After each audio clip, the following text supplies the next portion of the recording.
বলতেছিলেন মেহমানকে কদর করতে জানতে হয়, মেহমানদারি জানতে হয়। আল্লাহ তাবারক ওয়া তাআলার কাছে মুসা আলাইহিস সালামও জিজ্ঞেস করেছিলেন, হাদিসটা এরকম এসেছে, আল্লাহ তুমি খুশি হলে বান্দাকে কি দাও? বলে বেশি খুশি হলে আমি যখন খুশি হই তখন বান্দার এলাকার মধ্যে বৃষ্টি নাজিল করি। দ্বিতীয়বার যখন খুশি হই তখন বান্দাকে আমি একটা কন্যা সন্তান দান করি। আরো জোরে সুবহানাল্লাহ। তৃতীয়বার যখন খুশি হই তখন বান্দার ঘরের মধ্যে মেহমান পাঠিয়ে দেই। আরো জোরে।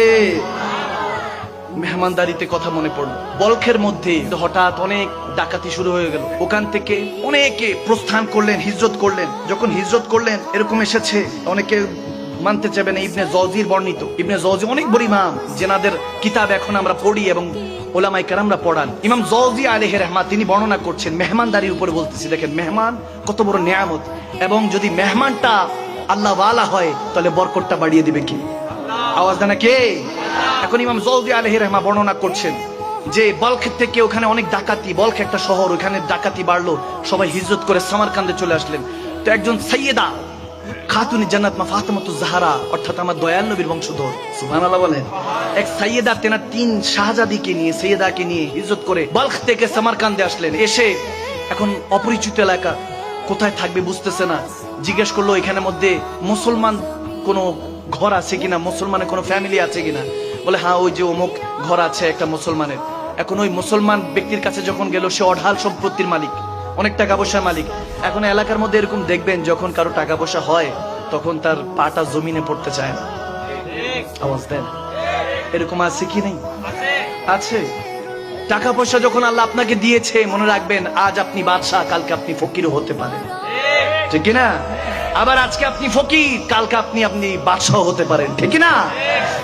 যখন ওই সাইয়েদা তিনি যখন গেলেন ওই মুসলমান বাড়িতে, এখন অপরিচিত তো থাকতে দিচ্ছে না, বলে আমরা সেই বলখবাসী, ওখান থেকে এসেছি। তিনি সাইয়েদা যেহেতু পর্দানিশীন, তিনি কাছাকাছি গিয়ে বলতেছেন আমি দয়াল নবীর খানদান, আমি দয়াল নবীর রাসূল পাকের বংশধর, আমাকে একটা রাত থাকতে দেন, আমার 3টা মেয়ে, যুবতী মেয়ে, তেনাদেরকে নিয়ে কোথায় যাব, আমাকে থাকতে দেন। সে ব্যক্তি রাজি হলো না। যখন রাজি হলো না, বলতেছে একটা পর্যায়ে সেই ধনাঢ্য মুসলমান তথাকথিত বলতেছে আপনি যে সাইয়েদা এটা সাজরা দেন, বংশ পরিচয় দেন, আপনার একটা প্রমাণ আছে? বলে সেই প্রমাণ তো নাই, এখন প্রমাণ কিভাবে দিব, আমি তো নিরুপায়, আমাকে একটু আশ্রয় দেন। দিচ্ছে না।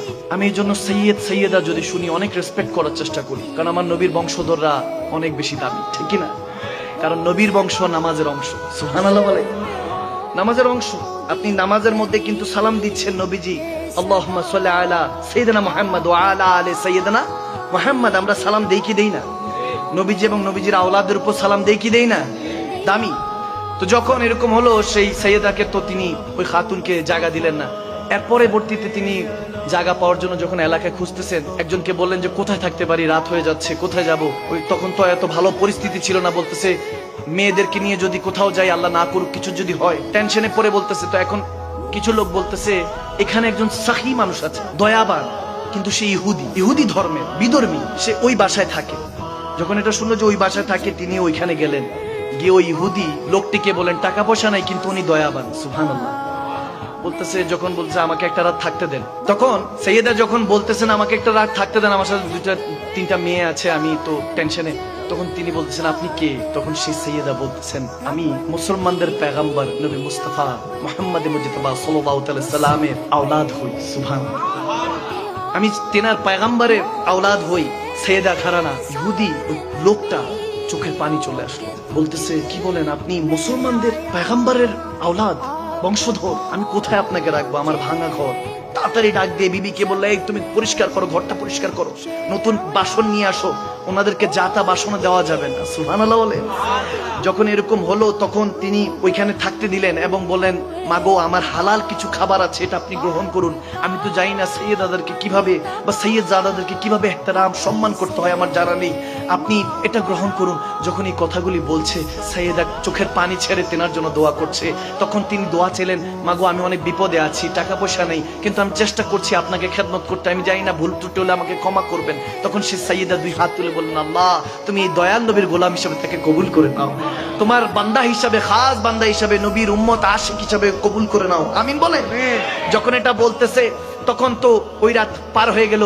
এখন ওই মুসলমান যে প্রমাণ চেয়েছিল যে আপনি কি সাইয়েদা, আপনার বংশ, আপনার সাজরা দেন, এটা দেন, সেটা দেন চেয়েছিল, সে যখন ঘুমালো, এখানে যখন দুনিয়ার চোখ বন্ধ হলো, ওখানে আল্লাহ কিসমতের চোখ খুলে দিলেন। সুবহানাল্লাহ। চোখ খুলে দিলেন, তখন দেখতেছে উনি এখানে ঘুমাইছে, ওখানে দেখতেছে উনি জান্নাতে হাঁটতেছেন। দয়াল নবীকে দেখা যাচ্ছে। যখন দয়াল নবীকে দেখা যাচ্ছে, তিনি কাছাকাছি গেলেন, গিয়ে বলতেছেন, ইয়া রাসূলুল্লাহ, আমি আপনার উম্মত হই, আমি আপনাকে অনেক ভালোবাসি। আমার নবী বলতেছে, প্রমাণ দাও, তুমি যে মুসলমান, প্রমাণ দাও। তখন বলছি, ইয়া রাসূলুল্লাহ, আমি তো মুসলমান, আমি কালমা পড়েছি, প্রমাণ কিভাবে দিব? বলে, তোমার কাছে আমার আওলাদ আসছিল, তুমিও তো প্রমাণ চেয়েছিলা। তখন সেই লোকটা ফজরের আযান পড়লো, হাউমাউ করে লাফিয়ে উঠলো, উঠিয়ে খুঁজতেছে ওই সাইয়েদারা কোথায়। খুঁজতেছে কেউ একজন বললো যে ওই যে ইহুদি, ওই তার ঘরে আছে, বিধর্মী তার ঘরে।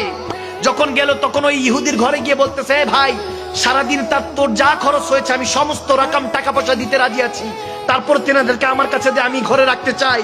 যখন এরকম বলতেছে, বলে, না না, গতকালকে চাইলে হয়তো, তুমি যে স্বপ্ন দেখছো আমিও সেই নবী কলমা পড়ে স্বপ্ন দেখেছি, আমিও তেনাকে স্বপ্ন দেখেছি। আমার নবী বলেছে, টেনশন করিস না, তোকে আমি কালমার ছায়া তলে এনেছি। ওই সাইয়েদা দূর থেকে আমার জন্য দোয়া করেছে, নবীজি আমার স্বপ্নে এসে আমাকে বায়াত করেছেন, কলমা পড়িয়েছেন। আল্লাহু আকবার। তাহলে মেহমানদারি দামি না কম দামি? মেহমানদারি করা ভালো কাজ না খারাপ কাজ? ভালো কাজ। মনে রাখবে, মেহমান আসলে সম্মান করবে। আর আরেকটা বিষয়, যে বিষয়গুলি কেউ হয়তো অনেক সময় বলে না, সেটা হলো আমরা একজন আরেকজনকে সবসময় ছোট করার মধ্যে পড়ে থাকি, ক্রিটিসাইজ একজন আরেকজনকে। দেখা যায় যে আজকের মেহফিল শুনে অনেক যুবক যদি পরিবর্তন হয়, আগামীকালকে থেকে 5 ওয়াক্ত নামাজি হওয়ার নিয়ত করে, কেউ না কেউ এসে বলবে, হ্যাঁ দেখছি না ওই সিপাহি গিয়ে সুখ টান দিত। এরকম বলনেওয়ালা আছে কি নাই? মনে হয় এলাকার মধ্যে নাই। আছে, সব জায়গায় থাকে, ঠিক না? মনে রাখবেন, যেখানে ফেরাউন আছে সেখানে মুসা আলাইহিস সালাম থাকবে, যেখানে আবু জাহেল আছে সেখানে আমার নবী থাকবে, ঠিক না? ভালো থাকলে খারাপ থাকবে, খারাপ থাকলে ভালো থাকবে। এই কথাগুলি বলার উদ্দেশ্য একটাই, পরিবর্তন।